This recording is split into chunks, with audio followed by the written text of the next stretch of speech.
Olá, pessoal, tudo bem? Bom, hoje a gente vai efetivamente iniciar a aula 2 de TCC1, né, com o 7º semestre, e nós vamos iniciar a discussão para entendermos um pouquinho do que seja ou do que incide efetivamente plágio, né? Muita gente comete plágio por falta de informação, sem saber que está cometendo, né? Isso não cabe mais. O desconhecimento, né, da lei de direitos autorais, ela não cabe mais para que você fique coberto, né, de algum tipo de plágio que você tenha cometido em algum trabalho acadêmico. Bom, vamos entender um pouquinho. É interessante você entender que espera-se de você, enquanto acadêmico, né, do curso superior, enquanto universitário, que você efetivamente conheça um pouco sobre as questões relacionadas à pesquisa acadêmica, né, que você entenda um pouquinho sobre as questões de plágio. Por quê?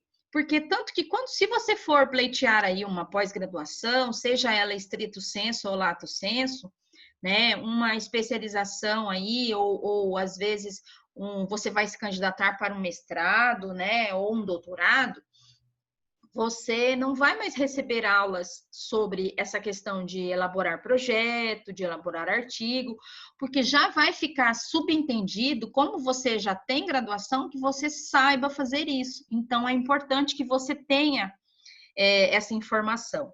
Quando você entra nesse universo acadêmico, você já espera-se de você, né, que você efetivamente produza um trabalho científico. E o plágio acadêmico, ele configura quando você retira ou de um livro, ou de ideias da internet, conceitos, frases, algum tipo de formulação que você retira ou da internet, ou de um livro físico, ou de um livro digital, e você não menciona de onde aquela informação veio, você não acredita, você não dá crédito para quem efetivamente escreveu aquilo.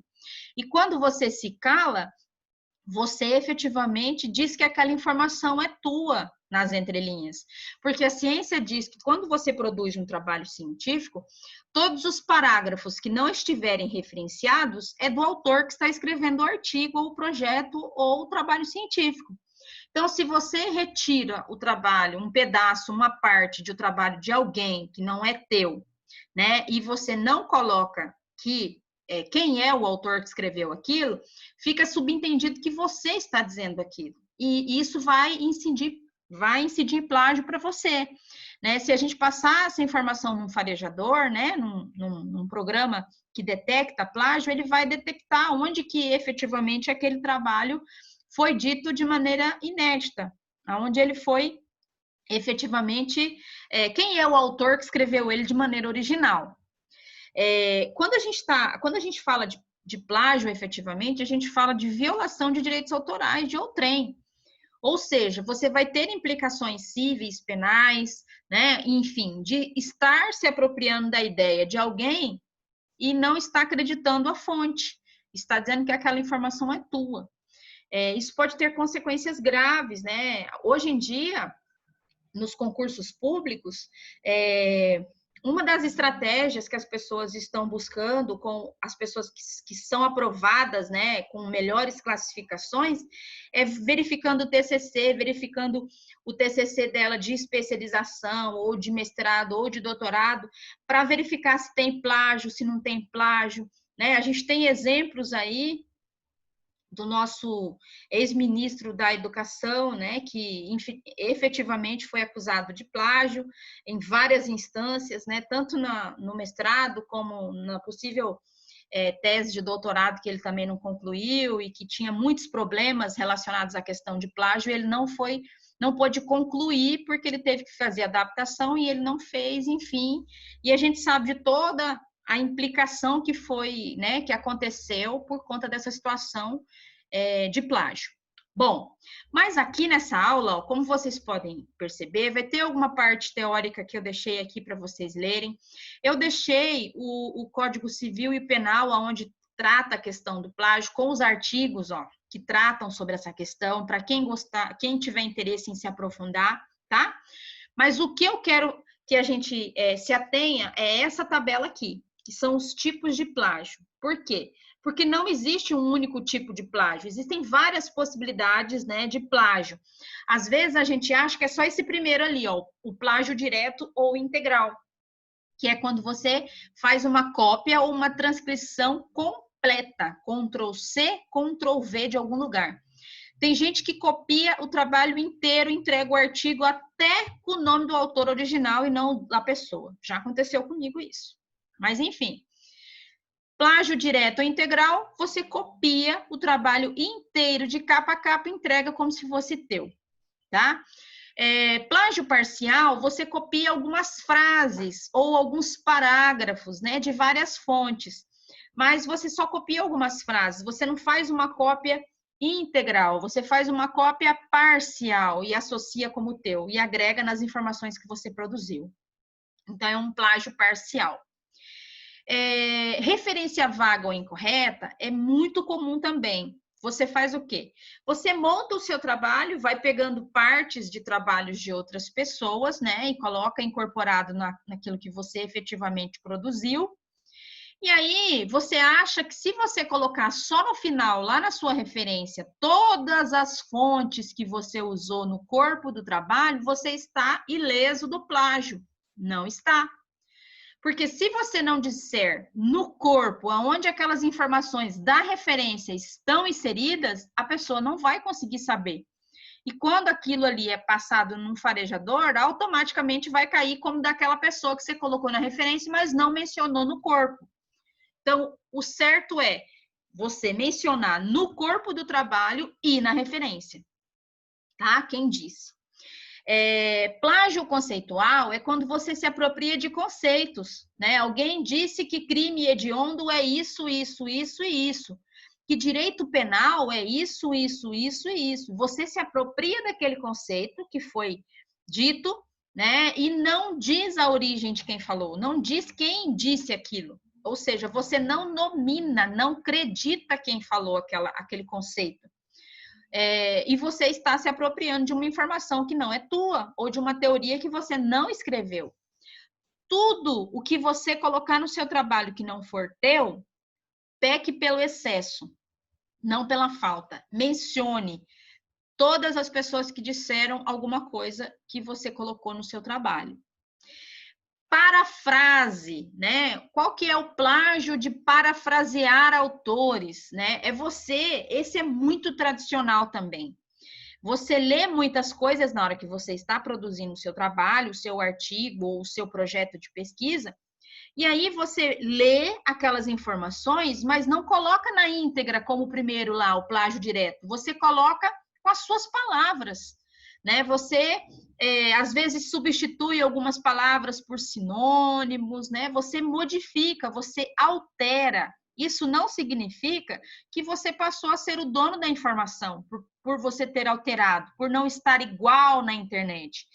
A ideia continua sendo da pessoa que escreveu na internet. Mesmo você tendo feito essas trocas, você precisa mencionar o autor, senão você vai cair em plágio de paráfrase ou de parafrase. Um outro tipo de plágio muito comum, né, como está aqui abaixo na tabela de vocês, é o plágio mosaico. O que é o plágio mosaico? O plágio mosaico é um misto de parafrases, né? Como que a gente falou agora anterior, o parafrase, você menciona de um único autor.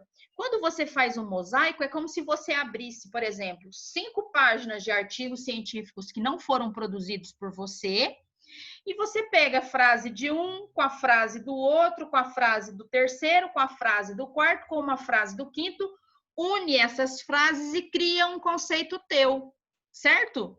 Errado, né? Você fez um plágio mosaico, você não criou nada novo, você não é porque você usou frases de vários trabalhos e fez um mix, você fez um mosaico, que aquilo as pessoas deixaram de ter autoria sobre aquelas frases. Não, as frases continuam não sendo sua.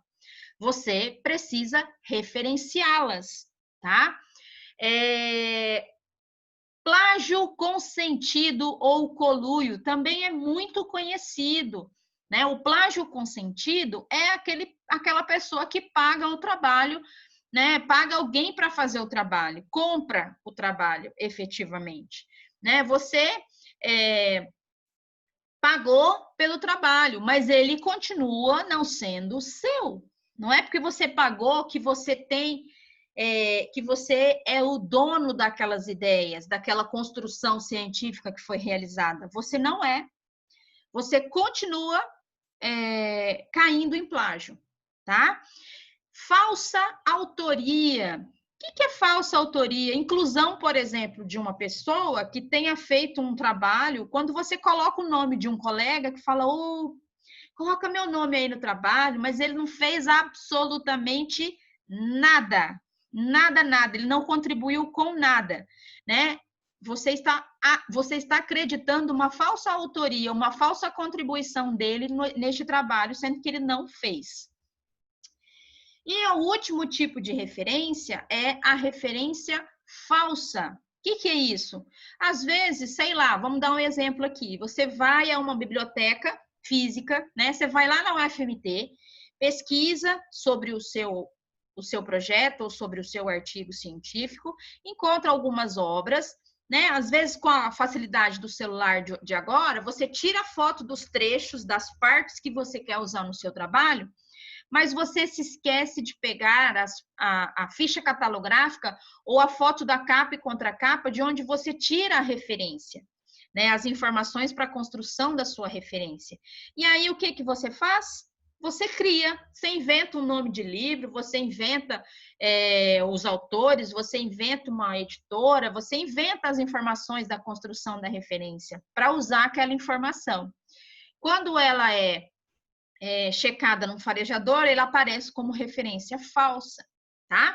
Então, eu queria que vocês tivessem ciência de todas estas possibilidades de plágio.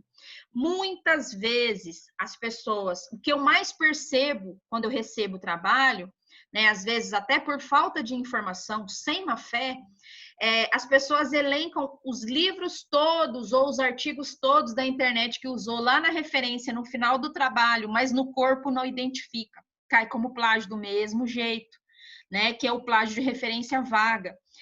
O plágio mosaico também é muito comum, né? Você pega, você está construindo um conceito de crime hediondo, por exemplo, e você pega 5 frases de pessoas conceituando crime hediondo de trabalhos diferentes, faz uma integração das informações, une essas informações e simula que é uma informação tua, não é tua.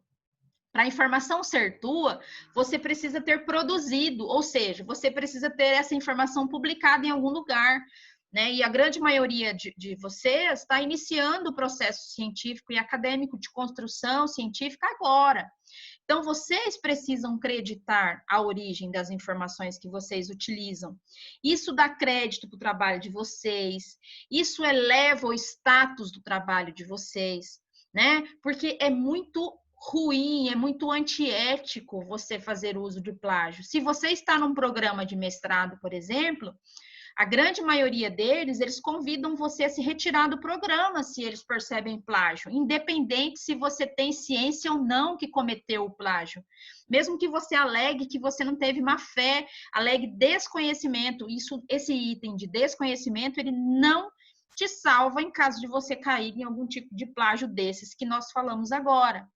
Então, o ideal é fazer o quê? O ideal é você pecar pelo excesso, tá? Você fale todos os autores, mencione diversas vezes, mesmo que às vezes você ache que ficou um pouco repetitivo, né? Mas mencione, não peque pela ausência de creditação de fonte, né? Não deixe de creditar as fontes, tá? Essa é a mensagem que eu quero deixar para vocês, para que vocês se tornem pesquisadores éticos, pesquisadores preocupados com a construção de uma ciência séria, onde não se omite a origem das informações. Tá certo? Eu gostaria também que vocês só percebessem aí no final do slide que fala um pouquinho sobre cola. A cola também é um tipo de plágio. Mas então, pessoal, é isso que eu queria deixar de mensagem para vocês. Eu espero que eu tenha conseguido esclarecer um pouquinho sobre esse item tão importante que trata da questão do plágio para a pesquisa científica. Tá bom? Muito obrigada e até a próxima aula.